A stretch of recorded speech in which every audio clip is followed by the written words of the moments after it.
حي على الفلاح.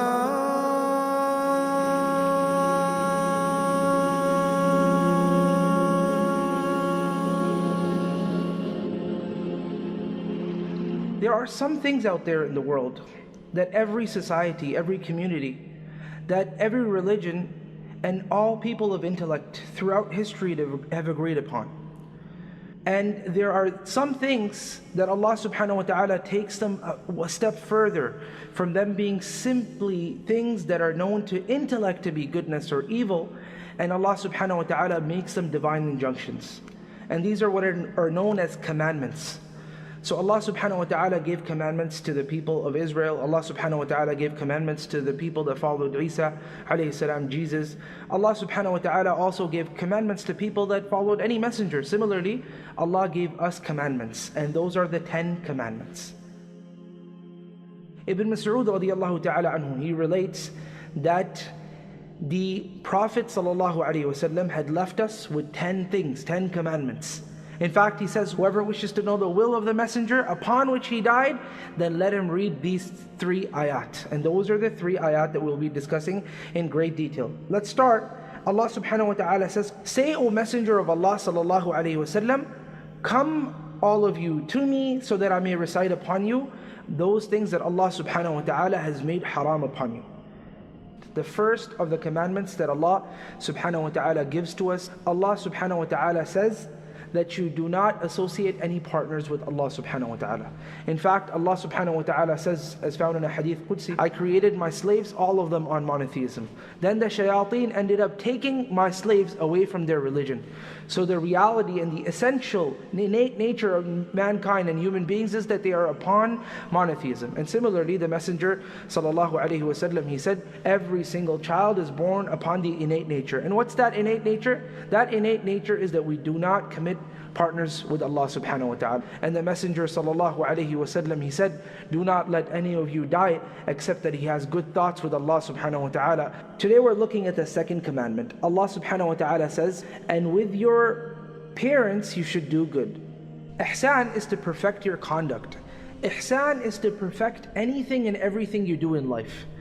So not only do we have to do good to them, we also have to beautify that good towards them. That's the way we're supposed to be with our parents. Notice Allah subhanahu wa ta'ala puts the concept of parents second to nothing but Allah subhanahu wa ta'ala himself. And he does that in many places in the Qur'an. And Allah subhanahu wa ta'ala has decreed that you worship no one but Allah subhanahu wa ta'ala himself, and that you do goodness to your parents. So next to no one is the rights of the parents except Allah subhanahu wa ta'ala. That's it. And this also shows us something else.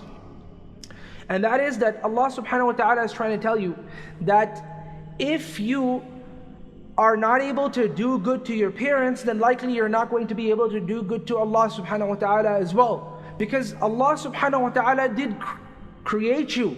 Allah subhanahu wa ta'ala did blow the soul into you. But when you came out through the means of your parents. So if you're not even able to do good to the means, how are you going to do good to the origin? So Allah says, do good to me, be monotheistic in your interactions with me, do not associate partners with me, and then you remember your parents as well, because that is the mean. If you do good to your parents, then and only then will you be able to do goodness to Allah subhanahu wa ta'ala. And this is captured in the hadith of the Messenger sallallahu alaihi wasallam, where he says, whoever is not thankful and grateful to the people, he will not be thankful and grateful to Allah subhanahu wa ta'ala. So your action points over here are: number 1, go right now, right after this video finishes. And if you've never done it in your life, I know it's going to be difficult, but go and kiss your parents on their forehead right now. And if your parents are not with you, at least call them and tell them, I love you. Even if those words are difficult, even if it feels like a mountain is about to fall on you, it's not going to fall. Nothing's going to happen. You're going to be perfectly fine. But what's going to happen is your scale of good deeds are going to go higher and higher. The third commandment, Allah subhanahu wa ta'ala says, and do not kill children because of your fear that you have of poverty, or because of poverty itself. We are the ones who will end up giving you the rizq, and also we are the ones that give them their rizq as well. So the rizq is in the hands of Allah subhanahu wa ta'ala alone. Now Allah subhanahu wa ta'ala, He spoke about His rights, and Allah subhanahu wa ta'ala spoke about the rights of the parents, And Allah subhanahu wa ta'ala is now speaking about the rights of the children. So every single person is included within the equation. And Allah subhanahu wa ta'ala speaks over here about the most evil phenomenon that the pagan Arabian society had known. And that was that the pagans would at times take their children and bury them, specifically to the daughters. And why would that occur? Well, they were afraid that maybe when she grows older, she may bring some shame to the family. Taking away the life of a person is not a solution. And they would do that also with male children as well, because of the fact that they would be afraid of poverty or they had poverty. So it would be one case or the other case. So this is what the pagan solution was. We're looking at commandment number 4.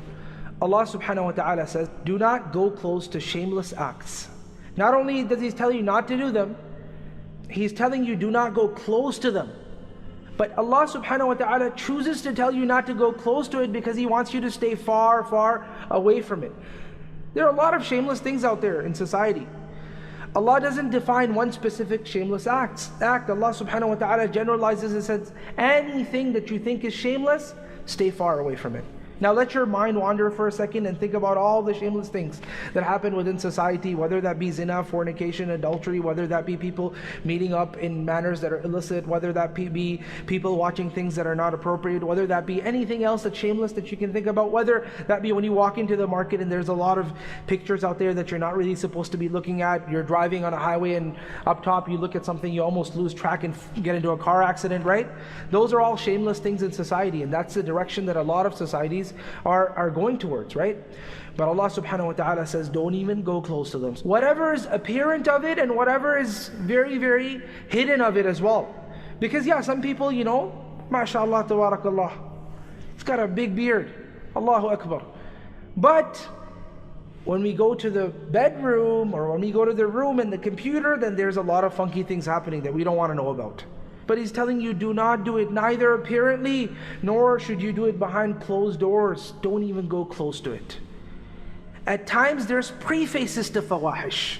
Sometimes it's a conversation. Well, no, I'm just meeting up to organize for this big sheikh that's coming in town, and it's going to be like a nice event, and before you know it, the phone calls happen, and then the text messages are exchanged, and then after that, things go even further. Well, we have to meet up for the meeting. Subhanallah, astaghfirullah.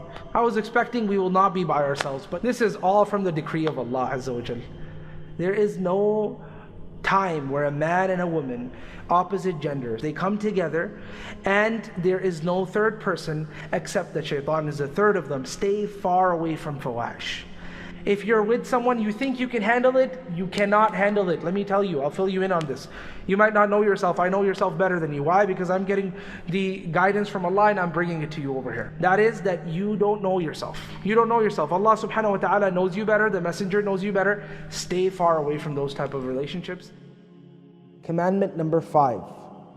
Allah subhanahu wa ta'ala says in Surah Al-An'am, ayah number 151, and do not kill the soul that Allah subhanahu wa ta'ala has forbidden for it to be killed except with justice, except with truth. That is the will of Allah subhanahu wa ta'ala towards you. They are so that we may be able to have intellect. Every soul is considered a soul that Allah subhanahu wa ta'ala has forbidden the murder of. Whether that be a Muslim soul or a non-Muslim soul, all of those souls are considered souls that have sanctity. So Allah subhanahu wa ta'ala considered these souls haram, impermissible for a person to go and take the soul away. Because Allah subhanahu wa ta'ala is the creator of the body, the mind and the soul. So Allah subhanahu wa ta'ala is the one who takes the life of a person away and not human beings.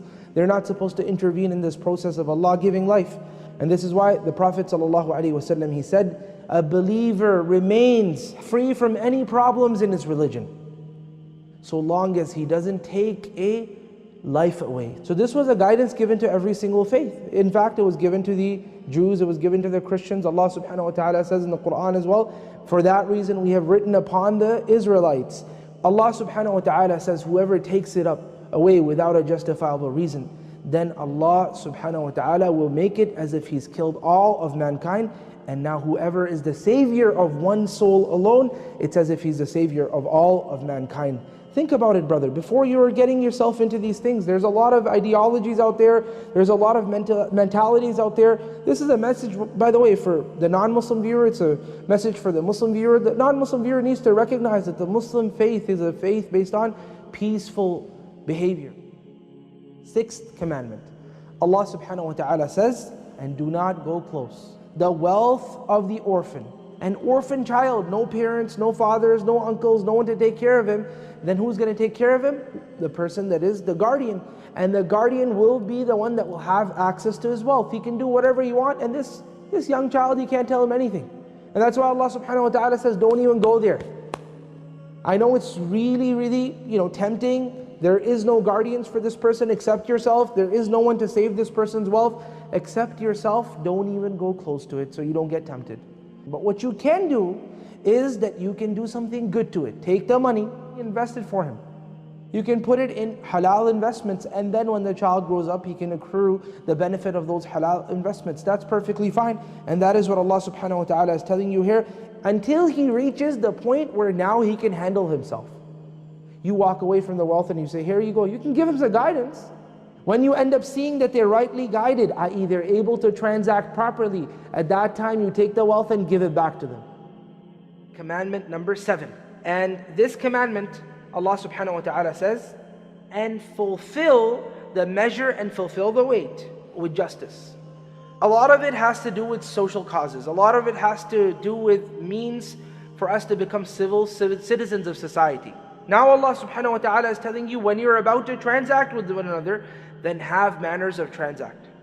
Allah subhanahu wa ta'ala says, whether it happens to be the kilos or it happens to be the liters, you make sure that you're measuring properly. That's why Allah's Prophet said, he said what? He said that if they end up telling the truth, Allah subhanahu wa ta'ala would put barakah in their wealth. And if they end up lying to one another and hiding the faults within the product at hand, or within the money, for example, Allah's Prophet said that Allah takes away the barakah from that sale. That if a buyer, he comes and purchases something, and accidentally the salesman sells it for a lower price than it was actually marketed for, the seller has, within the ideal situation in Islamic law, has a right to go to the buyer and say, well, you know what, I accidentally sold it to you for that price. Would you be able to give it back to me? Ideally, the person should give it back to him. And this is why the Prophet ﷺ said, whoever ends up allowing the person that had remorse about a transaction that he's gotten himself into, then he allows him to discontinue in the transaction, Allah subhanahu wa ta'ala will take away his sins on the Day of Judgment. The 10 Commandments, this is your brother Abdul Wahab Salim, and Allah subhanahu wa ta'ala says, whenever you speak, then be just in your speech. Otherwise, don't speak. There are outcomes of speech. That's why the Prophet ﷺ, he said that maybe a person will end up falling 70 years into the hellfire because of one statement that the person said. That's the statement of disbelief. A person educatedly makes a statement of disbelief, then that's his choice. But he has to be able to bear the burden and the consequences of that choice that he makes. Sometimes we say things to people that are also consequential. There are consequences for everything you say, and that's why a pious person, a smart person, a person with hikmah, stay silent. We as people are commanded to stand with justice. I want to share a story with you. A story of Umar ibn Khattab radiyallahu ta'ala anhu. And that is the story in which a man came to Umar al-Khattab. He said, I have a daughter. She was in Jahiliyyah, in ignorant times. And during these ignorant times, she ended up having a child outside of marriage. And now she's of age for marriage, and men are coming to me. And they are saying, we would like to get married to her. Should I tell them those things that she'd done in the past? Umar ibn al-Khattab became enraged. How do you end up going to a cover, a veil that Allah subhanahu wa ta'ala has placed upon a person, and then go and uncover it? He goes so far and he says, Umar ibn al-Khattab, out of his anger, if you end up doing it, I'll make you an example for all of the people that are in all countries across the world. As in, do not uncover and unveil the sins of the people in the past. And this is from justice. And another phenomenon in our times is that people unveil themselves. They'll come out on TV and say, I used to be like this, and I used to be like that, and this and that, and then Allah subhanahu wa ta'ala guided me, right? These are not things that are to be said. If you have committed a sin, then you hide those sins, you protect those sins. These are not some things that a person should be happy about. And sometimes people are actually boastful. Brother, you don't know what I used to do in my past, man. No, don't do that, Habibi. If you did something in your past, keep it to yourself. Now we're looking at commandment number 9. Allah subhanahu wa ta'ala said, and with the ahad, the covenant of Allah subhanahu wa ta'ala, shall you do wafa. Wafa means to bring something such that there is no defect within it. So if you're trying to bring a matter to somebody, he's assigned you an assignment, you want to make sure you perfected the assignment and then you bring it to that person. Now what exactly is this ahd of Allah subhanahu wa ta'ala? The word ahd is a powerful word. There's a covenant we're talking about, it's not a joke. What exactly is this covenant with Allah subhanahu wa ta'ala? Allah subhanahu wa ta'ala, He told us in the Qur'an, did I not make a covenant to you that you shouldn't be worshipping shaitan? But then there's also a covenant that we make towards Allah subhanahu wa ta'ala. Allah subhanahu wa ta'ala tells us about this covenant in the Qur'an when Allah subhanahu wa ta'ala ended up taking from the children of Adam, from their backs, their progeny. And after He took everybody out, everybody was before Him, and He said to everybody, am I not your Lord? Every single person testified. Everyone said, of course, of a surety, you, O our Lord, is definitely our only Lord. So we all accepted the divinity of Allah subhanahu wa ta'ala, and that is our covenant with Allah subhanahu wa ta'ala, that we'll abide by the fact that He is the only divine Lord. Indeed my salah, indeed my prayer, indeed my sacrifice, indeed my life, indeed my death, all of that is for Allah subhanahu wa ta'ala. This is a covenant we've already taken. And then on top of that we have another covenant. We have a covenant in which Allah didn't initiate it, we did not initiate it. Now this is a covenant that we initiate with mankind, everybody on earth. When you have a transaction, then fulfill the transaction properly, such that we don't lie, such that we live up to our promises. And this is the final and last commandment, the 10th commandment. Allah described to you a very, very long list of things, right? 9 things. Allah says, all of this is my path. That is a very straight path. It has a very, very straight course. You can get on this path and it ends up in Jannah. That's where it goes. There are no turns and twists and there is no ups and downs. It's very, very straight. Allah subhanahu wa ta'ala has left us on a straight path. Then follow the straight path. And don't follow all the other paths. Along the way there's going to be all these other turns. Don't take those turns. As-sirat is the word that Allah uses for His own path. Al-mustaqim even more so, the one that is straight. And the reason why Allah subhanahu wa ta'ala uses this word that has this connotation of swallowing something is because when you're on the path of Allah subhanahu wa ta'ala, then you will feel swallowed and indulged.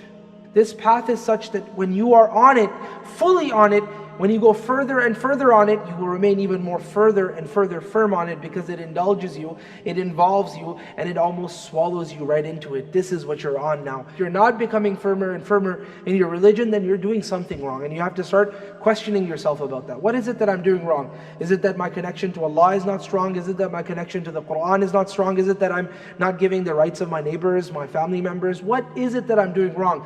You're not doing your obligations. Another point about the sirat is the fact that it is a very vast path. All of them can fit on this path. The vast majority of this ummah can fit on this sirat. Allah subhanahu wa ta'ala is telling you, don't go on those side roads, stay on the highway. The highway is this sirat that I'm discussing, and that is to remain firm on all of these things and everything else that Allah subhanahu wa ta'ala has guided us to. Allah subhanahu wa ta'ala continues and He says, this is the wasiyah of Allah subhanahu wa ta'ala, so you may have fear. These are the 10 things, the 10 commandments that I gotta live by. Wa sallallahu ala sayyidina Muhammadin wa ala alihi wa sahbihi ajma'in.